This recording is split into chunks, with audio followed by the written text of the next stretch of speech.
Hi everyone, and welcome to my channel. For those who don't know me, my name is Sierra and I'm a certified health coach with a background in psychology. Today's video is actually going to be a follow-up video to my last two videos about intermittent fasting for weight loss. In my first video, I talked about what intermittent fasting is and why it works so effectively for weight loss in the first place. And in my second video, I focused more on the practical side of things by providing you guys with my specific intermittent fasting and meal timing recommendations. However, I only discussed the daily intermittent fasting variables you can play around with. But intermittent fasting isn't just confined to a single day. So there are also day-to-day factors to consider. For example, you may not want to fast every single day, or you may want to have some days where you fast a lot longer than others. And that's going to be the focus of this video. I'm specifically going to focus on using slightly longer fasts, such as 24-hour fasts, how often you should do them, what the benefits and risks are, and how I personally incorporated slightly longer fasts into my routine to help me lose my last 20 pounds and keep them off for good, as well as how I incorporate them into my routine now that I'm maintaining my weight. I was originally going to film this as another sit-down video like my last two, but I thought I'd switch it up a little bit for this video. Since I still incorporate 24-hour fasts into my routine now, I thought it would be a good idea to take you guys along with me during one of my fasting days. So I'll still be providing you guys with all my guidelines in this video, but I'll also be able to show you guys what a typical fast looks like for me and provide you guys with some tips along the way. So before I start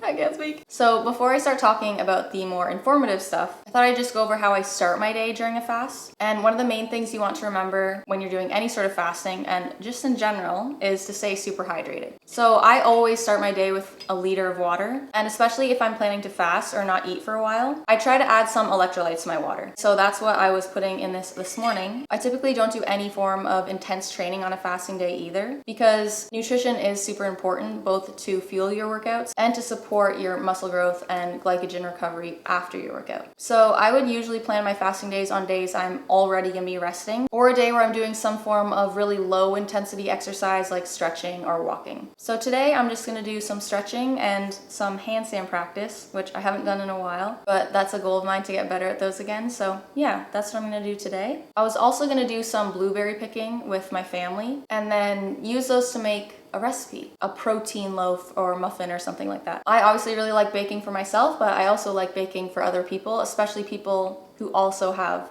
health related goals and just are trying to be healthy in general. So that's what I'm gonna do today.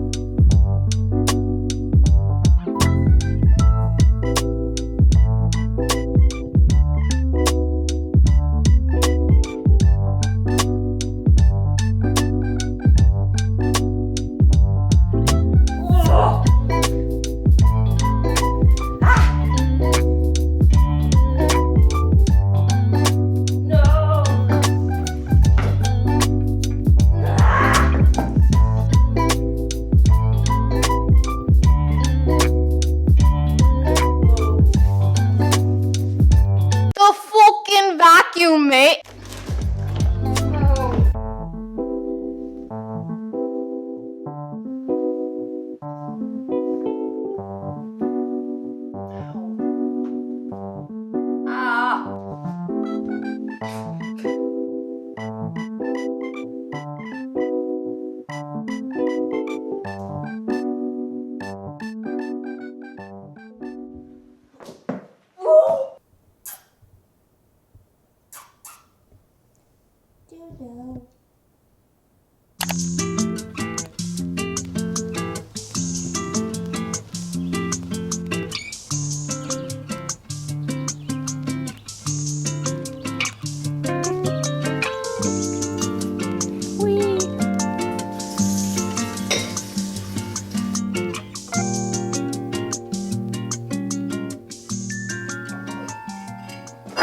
Yo, look at all the freaking blueberries. We got a bunch of blueberries. And no, I did not pick all these. My dad definitely picked most of them. That being said, wild blueberries are like really small. They're way better tasting because they're not as liquidy, and they're also really good to bake with. And I also have a blueberry protein powder that I love. I've talked about it in another video, I think. It's just so good. So I'm gonna make like a blueberry muffin or a loaf. Yeah. Basically what I like to do is use really simple recipes. I basically experiment to the point where I have one basic recipe and I just like master the ratios. And so I can use those ratios to basically create like a bunch of different recipes with like substitution. So this recipe that I use is basically foolproof. It always works as long as you have the right ratios. So yeah, that is what I'm gonna do right now. No, I wouldn't necessarily recommend baking while you're fasting. Because you're gonna want to snack on the batter and stuff, which you can definitely add up if you're not mindful of that. But I'm not doing this to be super strict about remaining in a fasted state or whatever. So if I take a couple bites of batter, it doesn't matter that much. So before I sit down and start talking to you guys a little bit more, I'm gonna do that. I'm gonna make a recipe because that sounds really fun right now. So that's what we're doing.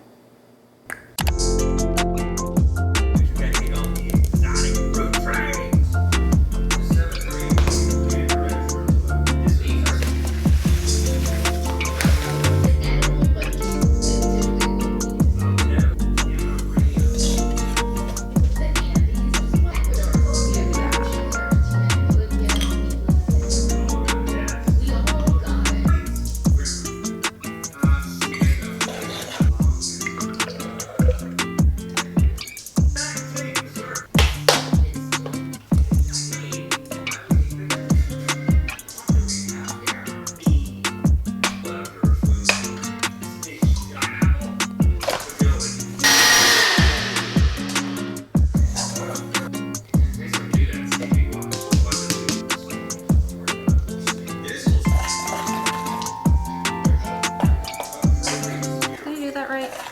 2 cups, 1 cup, 1 cup, half cup, half cup. That's actually so funny because after all that, I'm like, the ratios are foolproof. This is too liquidy. I think. It's a little too liquidy. Probably just because every protein powder reacts differently. I don't know if I've baked with this one before. It's thickening up though because protein powder is absorbent. It's pretty close. Smells so good though. The thing is, I know what texture and consistency I want, and this is like, I mean, actually, do I want to risk it? I'm gonna use a little bit of coconut flour because coconut flour is really absorbent. I need a tiny little bit. I also have sugar-free pudding mix, and because I use Greek yogurt, it will thicken. So let's do that. 1 serving. This will thicken shit right up. Oh yeah. Okay, good. I was worried for a second there. Smells so good. So I don't need coconut flour. Definitely that would be way too much. I just used a serving of sugar-free pudding mix, which thickened it up beautifully. It was already thickening on its own though without that. So this is the consistency. It's like pretty thick. See how that works, bro? I could honestly use more liquid now, but because of the blueberries, I don't really need to. How many blueberries do we want? We're just gonna use as many as makes sense. And because it's oat flour, you don't really need to worry about over mixing because there's not any gluten. Definitely more blueberries. We want it blueberry heavy, okay? That looks perfect. Yay. Now the question though, do I want to make a loaf or do I want to make little muffins, tiny little muffins? That sounds tedious. That sounds a bit too tedious right now. Sounds a little bit tedious, bruh. I want to eat it. I want to eat. Should I use all of them, bro? Let's ask ChatGPT. How many blueberries? 5 cups of batter. 290. Okay. So it's telling me to add more blueberries. That's what ChatGPT is telling me. I could just do all of them. We've got plenty of blueberry bushes, bruh. That's so much. That's what we want. We want a lot. Yum. Look.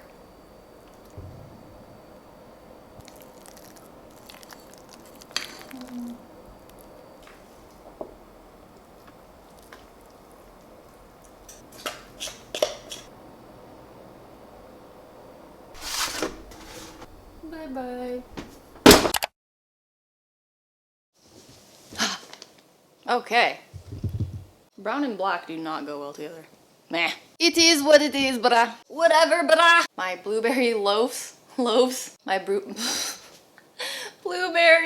blueberry loaves are in the oven. So perfect time to sit down and chat about intermittent fasting, and specifically using slightly longer fasts for weight loss. Okay, so in order to best understand how to use slightly longer fasts for weight loss, we first need to have an understanding of why intermittent fasting works so well for weight loss in the first place. So I definitely recommend watching my first two videos if you haven't already, since they basically cover everything you need to know in regards to that. But to summarize the key takeaways, unlike a lot of people claim, there's nothing inherently special about fasting from a weight loss perspective. Intermittent fasting is simply a tool that makes sticking to a caloric deficit a lot easier, which is ultimately what matters for weight loss. More importantly though, and more relevant to this discussion, weight loss is a process that happens over long periods of time. So as long as your average caloric intake remains the same, your calories can actually vary quite a bit from day to day. And the approach where you intentionally adjust your calories day to day like this is commonly referred to as calorie cycling. And this is where longer fasts come into play. Although you don't necessarily need to adjust your daily calorie amount when you adjust your fasting length, your calories are naturally going to be lower on the days you fast for obvious reasons. By adding in a couple days where your calories are a lot lower, the other days can be a lot higher in calories, and you can still create quite a significant deficit this way. For example, something I personally like incorporating into my routine, which I've mentioned before, is incorporating 20 to 24-hour fasts, and specifically dinner to dinner fasts. And doing things like this may be seen as extreme by a lot of you, but if your average calories are still in the appropriate range, it's really no more extreme than a normal calorie deficit if you were to eat that same number of calories every single day. So essentially, rather than eating less at every single meal every single day, you're simply choosing to skip a couple meals a couple days a week. So it's not like you're adding these longer fasts on top of your normal calorie deficit. You're simply choosing to fast instead of having a calorie deficit every single day. But what would be the benefit of an approach like this versus a normal approach, where you basically just eat the same number of calories every single day?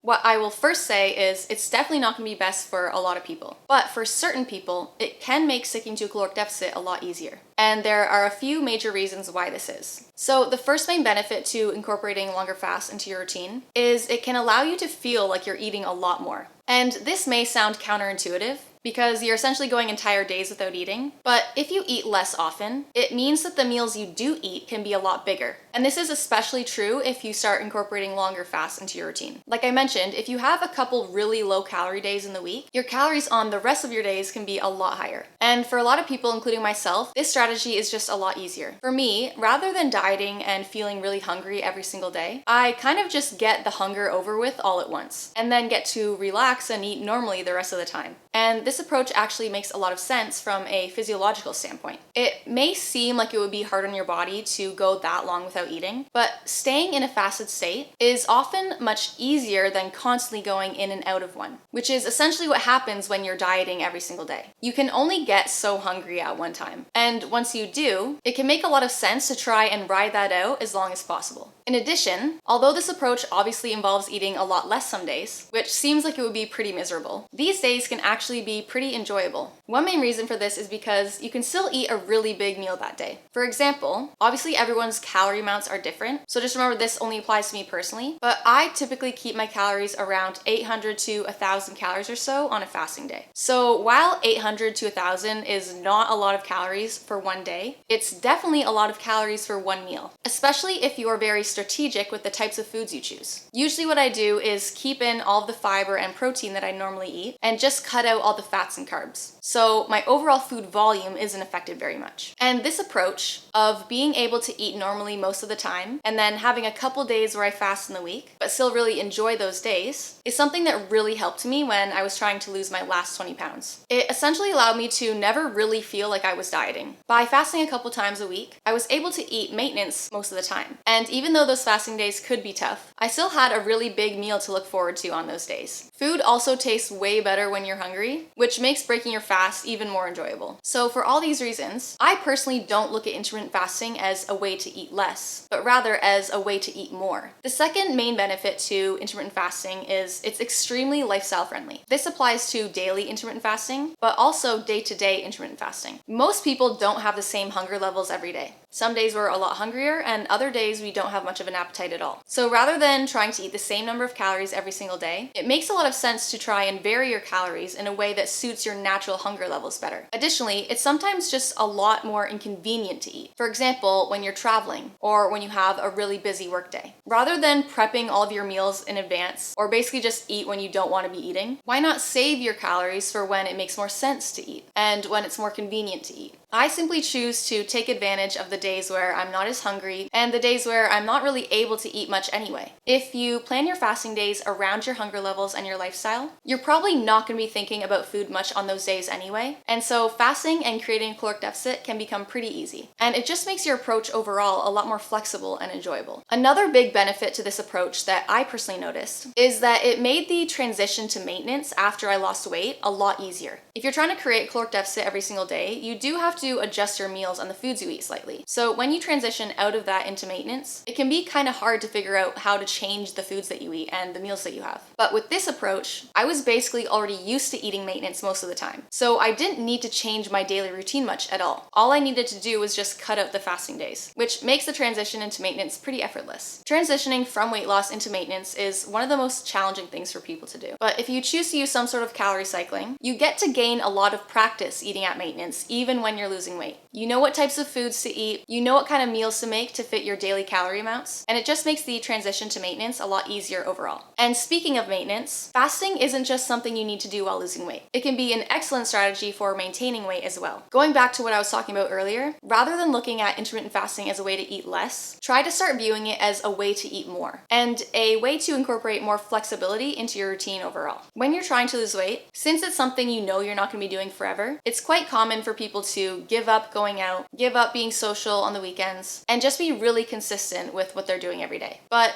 in normal life, that's usually not what happens. When you're trying to maintain your weight and just live a normal life, it's really normal to have higher calorie days and days where you actually eat in a surplus because of eating out, drinking alcohol, holidays, etc. But if you're aiming for maintenance calories every day and you consume those calories on top of your maintenance target, that means your average calorie amount is going to be a surplus overall, which will lead to weight gain over time. And so approaches like intermittent fasting or just using some sort of calorie cycling where you have some lower calorie days in the week can really help you manage this by allowing you to have some higher calorie days in the week as well. And there are actually a couple ways you can go about doing this. You can use slightly longer fasts to save calories for other days in the week, or use longer fasts on the days where you do plan to eat slightly more. For example, you could choose to condense your daily calories into 1 or 2 meals, which can allow you to enjoy more calorically dense foods during those meals without them causing you to go over your daily calorie target. So in this way, intermittent fasting can make it a lot easier for you to incorporate more flexibility and higher calorie foods into your diet. The final benefit I want to mention,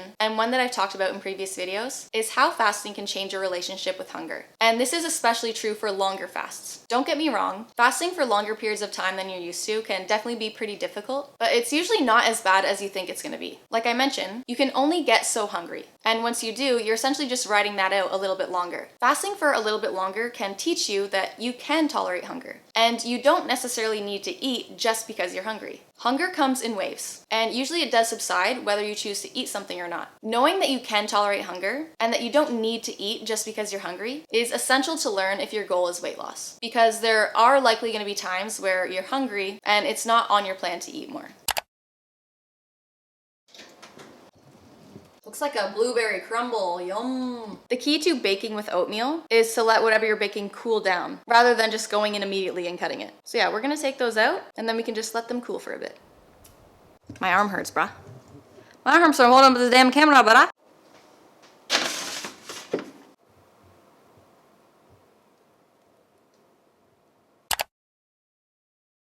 Okay, so all of those benefits being said, I really want to address some common criticisms and concerns people have when it comes to using longer fasts for weight loss. The first one being that fasting isn't a good way to create a caloric deficit, because if you fast or don't eat all day, you're gonna end up being so hungry by the end of the day or whenever you break your fast that you're just gonna overeat and binge. So many people use this as an argument against fasting, but I think this is a super common misconception. It definitely is true that you will be hungrier after fasting than if you were to eat your regular meals throughout the day, albeit although even this is debatable because fasting can have an appetite suppressing effect. But assuming that it is true, even if you don't eat all day and are a little bit hungrier, you usually don't get so hungry that you end up compensating completely for the deficit you created. For example, let's say you normally have 3 meals a day that are 600 calories each, and you decide to do a dinner to dinner fast where you skip breakfast and lunch. Sure, you're probably going to end up being slightly hungrier than your 600 calorie dinner, but you also probably won't feel the need for your entire 1800 calories. Unless you use the fact that you haven't eaten all day as a justification to overeat or reach for more calorically dense foods, which I definitely think is the case for a lot of people who struggle with this. People usually don't end up fully compensating for the calories that they missed. And this is really important to talk about in terms of binge eating, because it's a very serious problem. And so if people are claiming that something causes binge eating, it's definitely not something to be taken lightly. Generally speaking though, the type of short-term calorie fluctuations that occur when you're doing some sort of intermittent fasting plan would almost never be enough to cause binge eating. True binge eating and binge eating disorders are almost always the result of restricting food and being in a caloric deficit over extended periods of time, regardless of whether you're intermittent fasting or not. I'm talking like several months or even years. It's not that easy to develop true binge eating tendencies overnight. So if you're incorporating intermittent fasting into your routine, but your average calories are still in a really healthy place overall, it's no more likely to contribute to binge eating than if you were to eat that average number of calories consistently. Obviously within reason, of course. It might be a different story if you're doing this too often or if you fast for several days in a row. But if we're talking about normal intermittent fasting or the occasional 24-hour fast, there's usually nothing at all to worry about. And it can actually help you manage your hunger and make your life a lot easier overall. All of that being said, however, there are a couple ways it definitely can contribute to binge eating, or at least make your binge eating a lot worse. The first one being that if you choose to follow any type of calorie cycling, where you fast sometimes or just eat a lot less sometimes, that means you have to eat a lot more at other times to make up for it. So if you take any form of calorie cycling or fasting to the extreme, you almost have to binge to create a healthy calorie balance. And this can cause people to get used to eating really large meals and potentially reinforce the binge and restrict cycle, especially if that's something you already struggle with. Once again, however, this only applies if you take fasting to the extreme. Most people who struggle with binge eating are already used to eating really large portions of food, so it's not like adding in some fasting or calorie cycling is going to lead them to eating a lot more than they're already used to. And in general, it's often a better idea to try and work with your natural tendencies rather than against them. So for this reason, intermittent fasting and eating large meals can actually be really helpful for people who have struggled with binge eating rather than harmful. Once again, the key is just not taking anything to the extreme and following healthy guidelines, which I'll go over in just a little bit. The second way that fasting could make binge eating worse, and actually the main way, is when people use intermittent fasting as a way to compensate for overeating. If you already have binge eating tendencies and you're using fasting as a way to compensate, this is a really unhealthy mindset and approach to food, and it's just going to increase the likelihood of you binging in the future. The main point here is that when people get into a binge and restrict cycle, usually fasting comes after binge eating, not the other way around. So it's not that fasting is causing binge eating in itself. It just becomes a natural part of the binge and restrict cycle.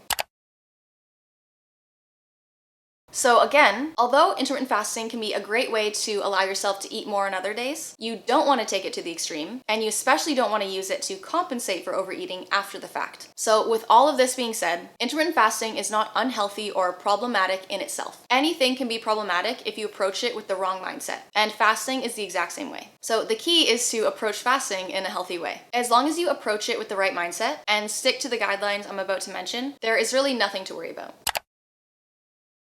And this brings me to my guidelines when it comes to using longer fasts. My first general guideline, and also the most obvious, is to simply incorporate fasting with the right frequency, and simply to not make drastic changes to your calories too often. The general rule of thumb is that the longer your fasts are, and the less you eat on the days that you fast, the less often you should do them. But what does this actually look like in concrete terms? Although there's no objective definition of what too much fasting looks like, there are certain guidelines that I personally use and recommend that I've developed after a lot of personal experience and also a lot of research.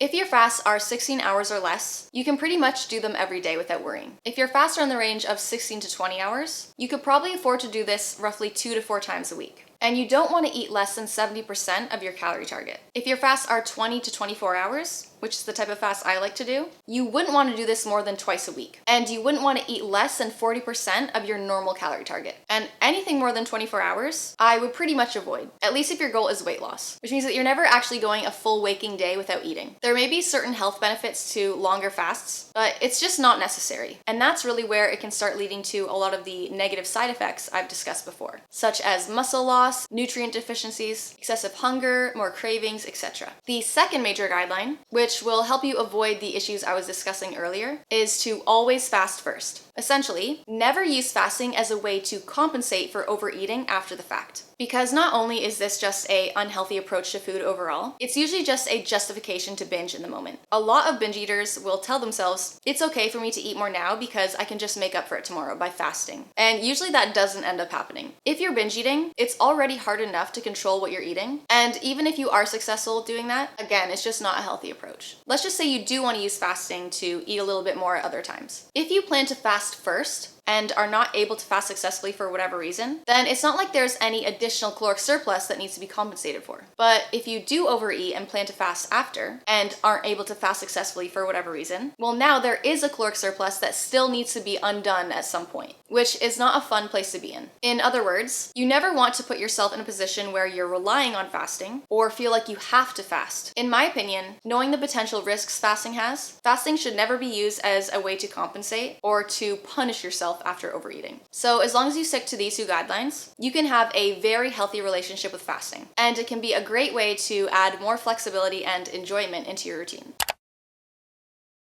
So in terms of what I like to do personally, I still stick to my normal fasting routine of 14 to 16 hours every single day. But when I'm trying to lose weight, instead of reducing my calories every single day, I keep my calories at maintenance or very close to maintenance and just add in a couple fasting days on top of that. And as I mentioned, this is the approach I took when I lost my last 20 pounds and I've kept them off ever since. I actually started off by fasting roughly every 4th day, but now that I'm just maintaining my weight, that would definitely be a little bit too much for me. So the most I would ever fast now is once a week. I just have no need or desire to fast more than that. And it's also not something I feel the need to do every single week. Whereas before I would use fasting as a way to create a caloric deficit, I now use it as a way to create what I like to call a calorie bank, where I basically just save up some calories for later use in the week. Kind of like what I was talking about earlier. So for example, let's just say I want to go out and have some drinks. Alcohol obviously does have calories, but rather than trying to incorporate those into my normal maintenance calories, this approach enables me to just keep my maintenance calories the same and add on drinks on top of that. So to summarize, the difference for me between weight loss and maintenance is usually just the number of fasting days I incorporate into my routine. Before, I would fast maybe every 4th day or so, and now I fast maximum once per week. The most important thing for me to stress, however, is this is just what works for me. This is a slightly more extreme and non-traditional approach. So I actually don't think it's going to be best for most people. Most people do really well just following a normal diet where they eat a very similar number of calories every single day, with maybe a little bit of flexibility here and there. The whole point of me talking about this to begin with is just to show you that there's not only one way of doing things, and the best way for you might be something non-traditional. The key is experimenting a lot and listening to your body to narrow down the approach to weight loss that will work best for you. And that basically covers all of my intermittent fasting recommendations when it comes to using slightly longer fasts. Let's go cut that loaf. Yo. Hello. Because I use silicone to bake with everything. These just pop right out. Doop. Just gonna put them on some paper towels because they're still warm and steam's gonna be coming out. Let them cool completely. Because if you try and cut and it's not cool, it's not gonna be as firm and it's just, the cutting is just gonna go everywhere. Yeah. So let's figure out the nutritional information. What I like to do when baking is calculate the nutrition facts for the entire recipe, and then after it's done baking, weigh it on a scale and get the grams for the entire recipe, and then you know how many calories per gram. So in total, this recipe has exactly 1,400 calories. So now I'm gonna weigh it on a scale. Okay, it's 1,035 grams. So calories per gram, you go the calories divided by the grams. And if you want to do grams per calorie, for whatever reason, say it's like, oh, I want 100 calorie portion of this food. How many grams is that? Is grams divided by calories. It's really easy. So if it's like 1,400 calories in this whole recipe and it's 1,035 grams, you go calories, 1400, divided by grams, 1035, is 1.35. So 1 gram has 1.35 calories, which, if you know anything about the calories in certain foods, and in baked goods in particular, those are some crazy numbers. Most baked goods have at least 4 calories per gram. That is crazy. I'm a freaking whiz, bro. And each loaf itself is under 500 calories. So you could have one loaf as like a meal. I'm stoked for these. These are gonna be so good.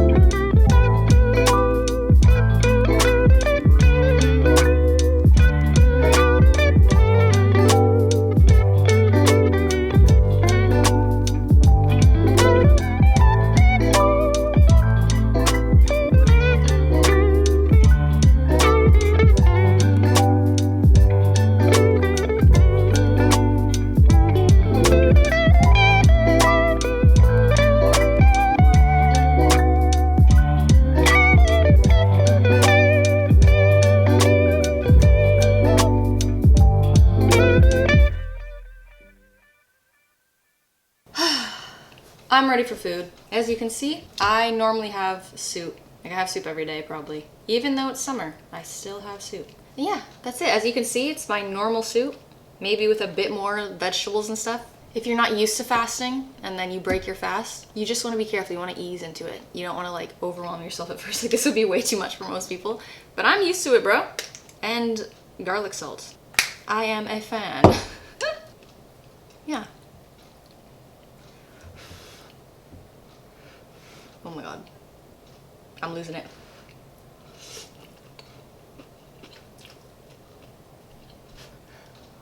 And eat this, and then I'll see you again for something else. Dessert.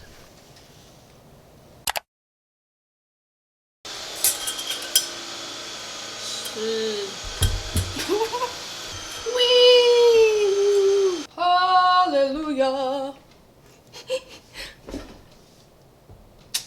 We're back. We're back. Oh. We are back. We are full. That soup really filled me up, especially after fasting. I feel like the argument that people are like, you're so much hungrier after fasting, blah, blah, blah. It's like once you start eating, you get full really quickly because your stomach is like not used to eating or something. So I'm pretty full, but I'm still gonna have dessert because I'm never too full for dessert. Have these gluten-free ice cream cones, ice cream cups. This says 13 calories per gram, but it's all carbs and it's 4 grams. And so I don't see how it can only have 13 calories because most carbs have 4 calories per gram. It says there's some fiber, potato fiber, but it wouldn't be enough that would take that many calories off. So they're probably around 15 calories. So yeah, it comes with 2 stacks and there's like 6 little ice cream cones. So in total, it's only 90 calories. And basically I just have it with this. It's so good. I don't want this to melt. Just like pack it in there. Start packing it. Packing it. Get it down there. Basically, it's like the perfect size. Like this fits 6 perfectly. Like that. My battery's dying. So I'm gonna eat this, and because I don't want it to melt, I'm probably just gonna say bye now. I don't know if I'll have another little something, but like I said, I usually aim for like 800 to 1,000 calories on a fasting day. Doesn't really matter though.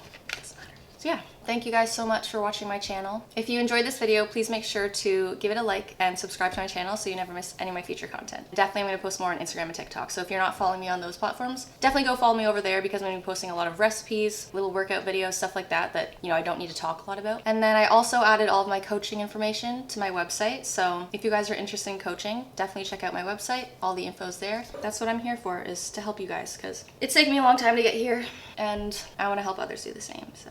But look, I'm dipping it.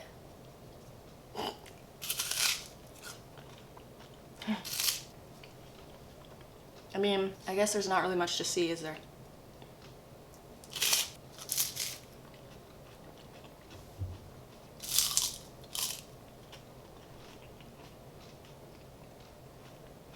I'm just waiting for my camera to die.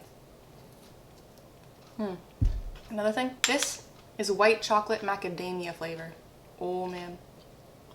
150 calories in this whole thing. So this all together is like 240 calories. For all of this, bro. I'm a wizard. What can I say? I'm a wizard. She's a whole ass wizard, bro. See you guys soon. See you soon.